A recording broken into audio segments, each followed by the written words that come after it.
Hi, today we're going to tap. We're going to tap on things that shouldn't have happened. I know that when I experience something that I don't want to happen, whether it's a diagnosis, a financial problem, literally anything that I don't want to have happened, that resistance comes up. And when we fight with reality, we lose. Only 100% of the time, as Byron Katie said. So today we're going to do something called tapping, EFT tapping, emotional freedom technique. And you're just going to follow along on the tapping points that I'm going to share. And I can explain more about that at another time, but this is a technique that's approved by the American Psychological Association and by many different practitioners.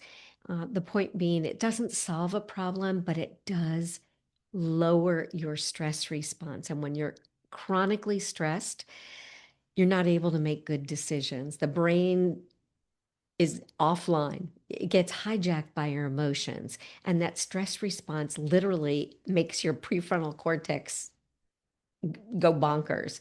And you're prepared to fight or to flee or to freeze. And so bringing back that stress down and allowing that relaxation response to come up, your body is able to be more resourceful. Blood flows back to your brain. You can see things that you hadn't thought of before when you're in that freeze mode. So tap along with me. If my words don't resonate with you, feel free to insert the ones that you want. But most of all, take a deep breath before we get started. Ground yourself, know that you're safe. If you feel safe to close your eyes, you can, but you might want to follow along to just see where the tapping points are anyway. Have water handy because water is a great conductor of electricity. And I want you to tune into this phrase, it shouldn't have happened. And on a scale from 1 to 10, 10 being that's the most true, it shouldn't have happened. I want you to write that number down because as we tap, that subjective rating goes down. It's not going to feel as strong, as powerful, as intense. Now, if this is your first time tapping, you might not see a reduction, but it's very likely that you will if you allow yourself to do this. And if you don't get it on the first round, continue to tap, continue to insert the words that really mean something to you. It's a means of bypassing that conscious analytical mind, getting into the feeling state. Here's some things that can happen during tapping. You can cry, you can yawn, you can laugh, you can even burp or have flatulence, right? You can fart because that's moving energy. So if any of those things happen, know that you're doing an amazing job. But let's get started with our setup point. We do it right here on the karate chop point with 4 fingers and just repeat after me. Even though this never should have happened, and it could be the stroke or the disability or the diagnosis, whatever it is you want. I want you to think of that vividly. Even though this should never have happened, but it did. And I feel broken. I still love, honor, and accept myself. Even though this never should have happened and it's ruined my life, I still honor, love, and accept myself as I am right now. Even though this terrible thing never should have happened, but it did. And we can't go back. I'm open to finding a tender, resourceful, calm state of acceptance. And then you're going to start tapping here at the brow point. And just repeat after me again. This wasn't supposed to happen. I never asked for this.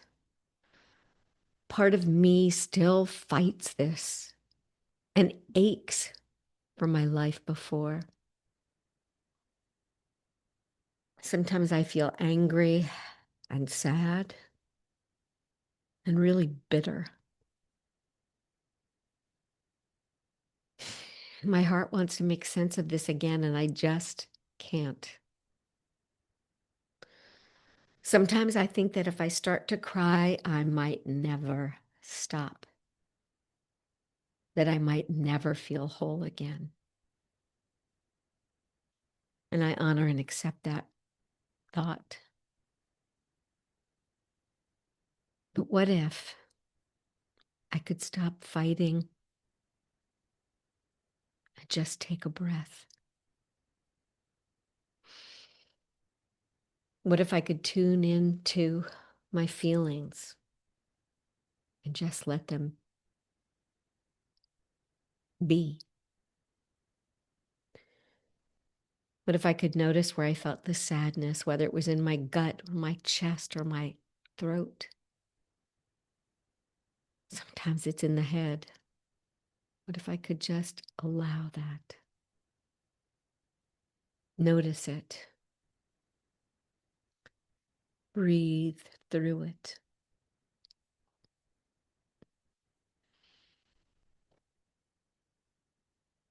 It's true, this thing happened, and I didn't want it to happen. But here I am. I am here. I am alive.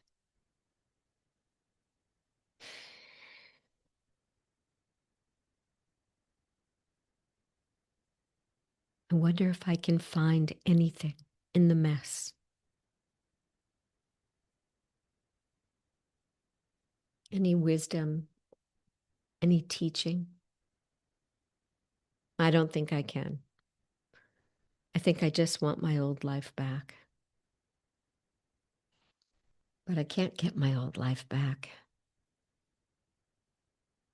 And that makes me really sad. And life moves on. I wonder if I could get a life moving forward. I don't know if I can. But I choose to be open and resourceful, quiet and patient. I choose to allow my body to relax, not to make a big plan, but to stop fighting. What if I could actually stop fighting for just a breath? What if acceptance doesn't mean giving up, but it means softening? Maybe I can let go a little of how things should have been. I survived a story I didn't intend. And I'm still here creating meaning. Maybe there's something new for me to discover. A new kind of significance. A new kind of peace. I can honor who I was and embrace who I am now. Maybe that's a caregiver, and I never intended that. Maybe you're a survivor, and you also never intended that. I choose to stay open. By the way, I'm tapping right here at my collarbone. I choose to stay open to wonder and growth.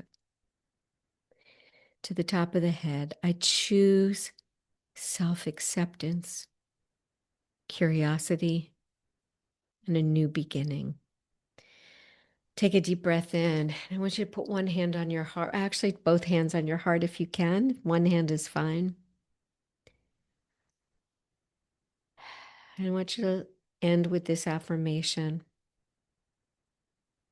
Even though this wasn't the story I wanted, I'm learning to live with grace, courage, love, and peace.